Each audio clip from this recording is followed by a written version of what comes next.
மாதிரி இருக்க கேலண்டரை வச்சு நம்ம இயரிங் ஆர்கனைசர் தாங்க செய்ய போகிறோம். முதல்ல பார்த்தீங்கன்னா இந்த மாதிரி ஒரு பழைய கேலண்டர் எடுத்துக்கோங்க. அது மேலே இருக்க டேட்லாம் கிழிச்சிட்டு ஆனியனாக எடுத்துகிட்டு ப்ளைனாக வச்சுக்கோங்க. அதுக்கப்புறமா நான் அது மேலே கலர் பேப்பர் ஒட்டிக்கிறேன். கொஞ்சம் அது பார்க்க அழகாக இருக்கணும்னு சொல்லிட்டு என்கிட்ட கலர் பேப்பர் இருக்கிறதுனால கலர் பேப்பர் அடிச்சுக்கிறேன். இல்லை நீங்கள் பெயிண்ட்டும் அடிச்சிக்கலாம்.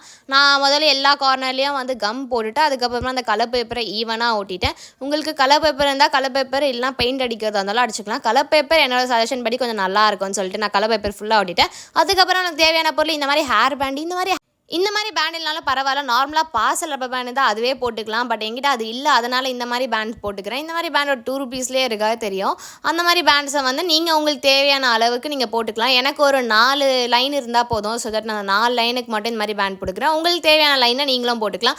அழகான ஒவ்வொரு பேண்டாக லைனாக போட்டதுக்கப்புறமா எனக்கிட்ட இருக்கிற கம்பெல்லாம் அழகாக லைனாக அடுக்கி வச்சுட்டேன். இந்த மாதிரி இருந்தால் ஈஸியாக இருக்கும் உங்களுக்கு பார்த்து எடுக்கிறதுக்கு. இந்த ஆர்கனைசர் உங்களுக்கு ரொம்ப பிடிச்சது தான் கீழே கமெண்ட் பண்ணுங்கள். நெக்ஸ்ட் என்ன வீடியோ போடலாம்னு சொல்லி அதையும் கீழே கமெண்ட் பண்ணுங்கள். பாய்.